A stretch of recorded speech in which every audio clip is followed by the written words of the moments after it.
Assalamualaikum warahmatullahi wabarakatuh. Salam sejahtera untuk kita semua. Yang saya hormati Bapak Muhammad Mufti Al-Anam selaku dosen pengampu mata kuliah Sejarah Peradilan Islam dan juga teman-teman kelas HKI 3A yang berbahagia. Puji syukur atas nikmat, sehat, dan kekuatan yang Allah Subhanahu wa taala limpahkan kepada kita semua.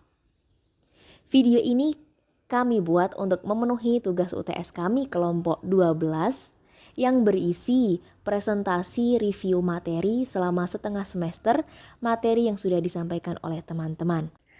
Sebelumnya perkenalkan anggota kelompok 12 yaitu saya sendiri, Diah Rizky Ana, dan juga teman-teman saya ada Eva Azmi Nurfaidah dan juga Rian Zakaria. Peradilan Islam. Peradilan adalah daya upaya untuk mencari keadilan atau penyelesaian perselisihan hukum yang dilakukan menurut peraturan-peraturan dan lembaga-lembaga tertentu dalam pengadilan. Adapun dalam Islam, istilah peradilan diambil dari kata qadla yang berarti secara etimologi menetapkan sesuatu dan menghukuminya. Sedangkan kata qadla menurut istilah adalah memutuskan perselisihan yang terjadi pada dua orang yang berselisih atau lebih dengan hukuman Allah Subhanahu wa taala. Persamaan dan perbedaan fatwa dengan putusan pengadilan atau qadha. Fatwa adalah sebuah jawaban yang berisi penjelasan tentang hukum-hukum syariah yang didapat dari hasil istinbat atas dalil-dalil yang terkait dengan hukum itu. Qadha adalah vonis atau keputusan yang dilakukan oleh seorang hakim atau qadhi atas suatu perkara atau perseteruan dua belah pihak atau lebih. Qadhi terkait pada konun atau undang-undang yang berlaku di suatu wilayah hukum. Perbedaan lainnya adalah fatwa itu berangkat dari sebuah pertanyaan di mana seorang mufti kemudian menjawab pertanyaan itu. Sedangkan qadha berangkat dari persengketaan di mana ada dua belah pihak atau lebih yang bersengketa atas suatu masalah. Lalu qadhi memutuskan perkara di tengah mereka. Persamaan antara fatwa dengan qadha antara lain sama-sama bersumber kepada Al-Quran dan As-Sunnah serta sumber-sumber hukum Islam penunjang lainnya. Unsur-unsur dalam peradilan Islam. 1. Hakim atau qadhi. Hakim adalah orang yang diangkat oleh kepala negara untuk menjadi hakim dalam menyelesaikan gugatan dan perselisihan dikarenakan penguasa tidak bisa melaksanakan tugas-tugas peradilan. 2. Hukum atau qadha. Suatu keputusan produk qadhi untuk menyelesaikan perselisihan dan memutuskan persengketaan. Ketiga, al-mahkum bih atau hak. Sesuatu yang diharuskan oleh qadhi untuk dipenuhi atas suatu hak. 4. Al-mahkum alaih. Orang yang dijatuhi putusan atasnya. Mahkum alaih yaitu orang yang dikenai putusan untuk diambil haknya, baik ia mudda'a alaih atau tergugat atau mudda'i penggugat. 5. Al-mahkum lahu. Penggugat suatu hak yang merupakan hak manusia semata-mata atau hak perdata, atau hak yang lazimnya merupakan hak manusia semata-mata. Pembuktian dalam peradilan Islam. Pembuktian menurut istilah bahasa Arab berasal dari kata al-bayyinah yang artinya suatu yang menjelaskan. Secara etimologi berarti keterangan, yaitu segala sesuatu yang dapat menjelaskan hak atau benar. Pembuktian secara bahasa berasal dari bukti, yaitu menyatakan kebenaran suatu peristiwa. Adapun secara istilah berarti usaha menunjukkan benar atau salahnya terdakwa dalam sidang pengadilan.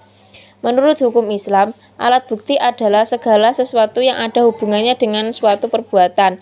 Alat-alat bukti tersebut dapat dipergunakan sebagai bahan pembuktian guna menimbulkan keyakinan hakim atas kebenaran adanya suatu tindak pidana yang telah dilakukan terdakwa.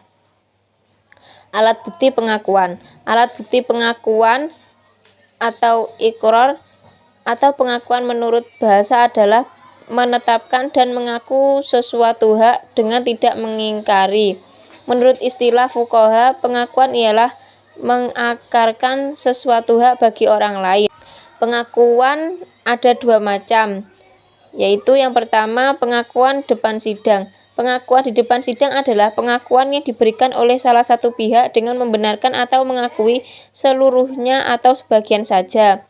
Kedua, pengakuan di luar sidang. Pengakuan di luar baik secara tertulis maupun lisan, kekuatan pembuktian bebas tergantung pada penilaian hakim yang memeriksa. Pengakuan ditinjau dari segi pelaksanaannya dapat dibedakan menjadi 3, yaitu 1. Ikrar dengan kata-kata atau secara lisan. Pengakuan yang diucapkan di muka sidang pengadilan di hadapan qadhi. 2. Ikrar dengan isyarat. 3. Ikrar dengan tulisan. Selanjutnya, alat-alat bukti atau hujah ialah sesuatu yang membenarkan gugatan. Para fuqaha berpendapat bahwa hujah atau bukti-bukti itu ada 7 macam.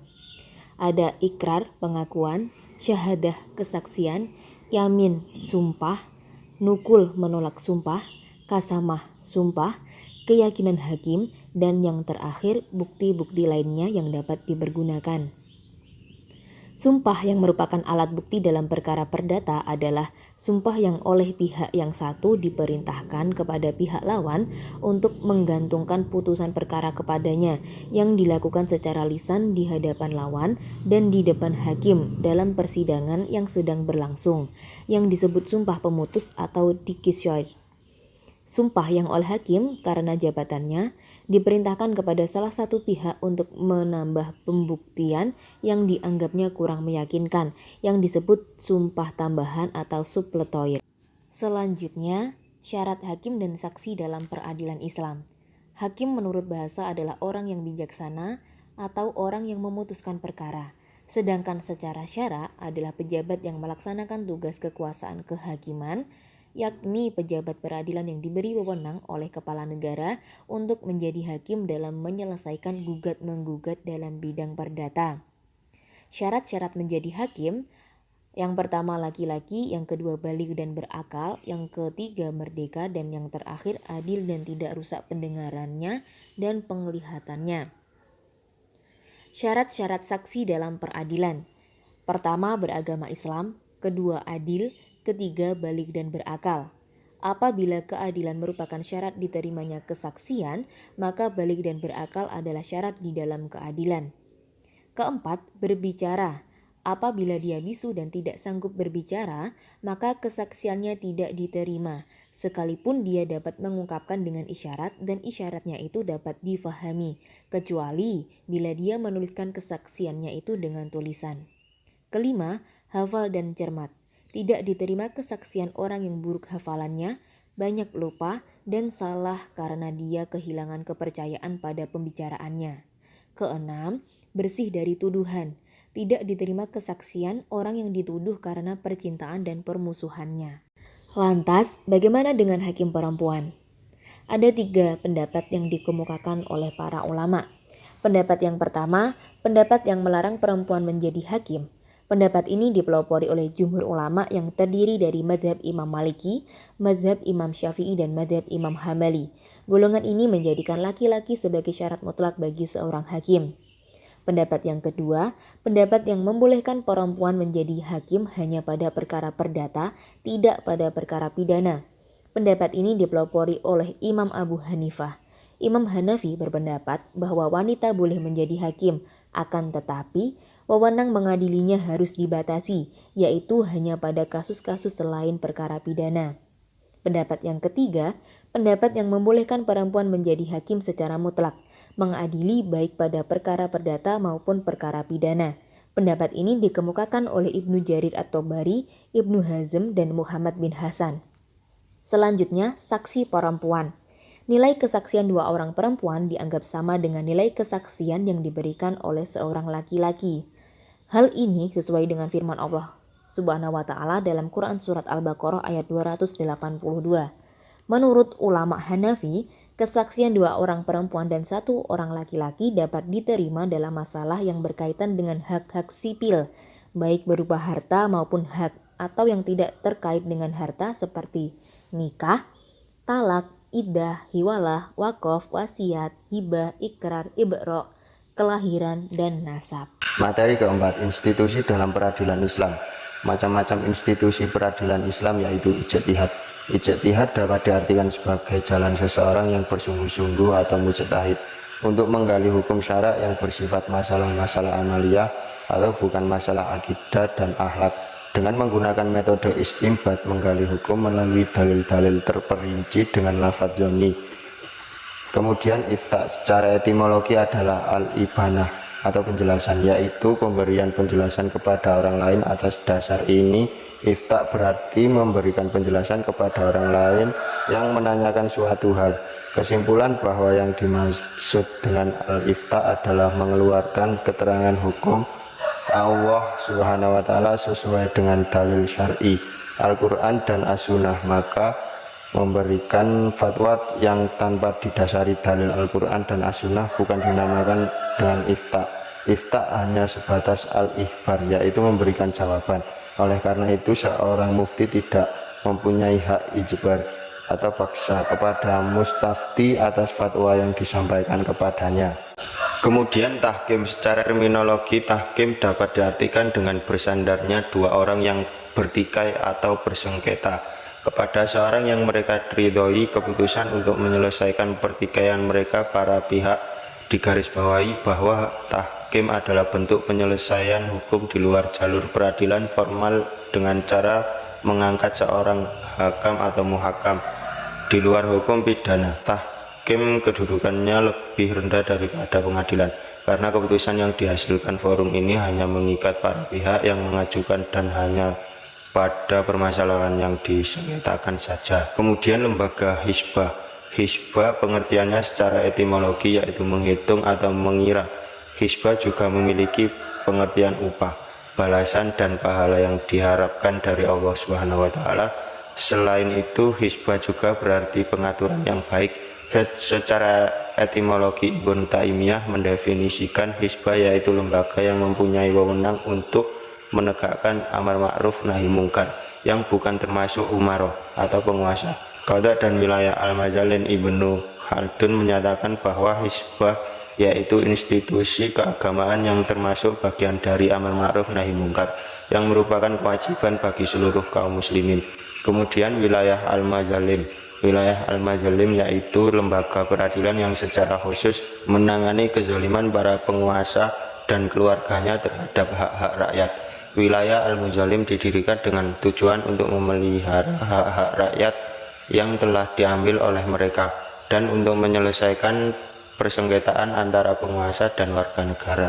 Materi kelima, sejarah peradilan Islam pada masa Rasulullah SAW. Pada zaman Nabi Muhammad SAW, proses peradilan berlangsung dengan sangat sederhana. Jika ada seorang yang menemui satu permasalahan, maka ia dapat bersegera datang kepada Nabi untuk meminta putusan tanpa harus menunggu waktu tertentu maupun mencari tempat tertentu pula.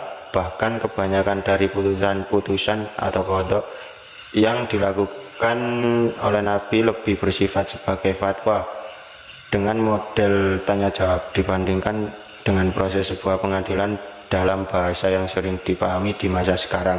Namun meskipun proses peradilan ini berlangsung sangat sederhana, Rasulullah mensyaratkan bahwa ketika terjadi persengketaan antara dua pihak yang saling mengklaim kebenaran sebuah keputusan, tidak boleh diambil kecuali setelah sang pengambil keputusan atau qadhi mendengarkan pelaporan dari kedua belah pihak. Sebagai seorang qadhi pemegang otoritas jurisdiksi, Nabi Muhammad SAW telah menjalankan perannya dengan baik dalam memutuskan berbagai persoalan yang terjadi pada zaman itu. Di antara putusan Nabi ada di antaranya yang merupakan implementasi langsung dari aturan-aturan wahyu yang terdapat dalam Al-Quran. Namun Nabi Muhammad SAW terkadang juga memutuskan suatu perkara dengan ijtihad. Rasulullah memutuskan perkara berdasarkan wahyu yang diturunkan oleh Allah kepadanya. Para penggugat dan tergugat hadir di hadapan Nabi, maka beliau pun mendengar keterangan para pihak yang sedang berperkara. Demikian presentasi dari kami kelompok 12. Harapannya adalah semoga video ini dapat memenuhi tugas UTS kami dan juga menginspirasi teman-teman semua yang sudah menontonnya sampai akhir. Kami juga tak lupa mengucapkan terima kasih kepada teman-teman yang sudah meluangkan waktunya. Dan mohon maaf apabila ada kesalahan kata maupun kurang tepat materinya. Semoga dapat dijadikan pelajaran. Untuk itu, sekian dari kami. Wassalamualaikum warahmatullahi wabarakatuh.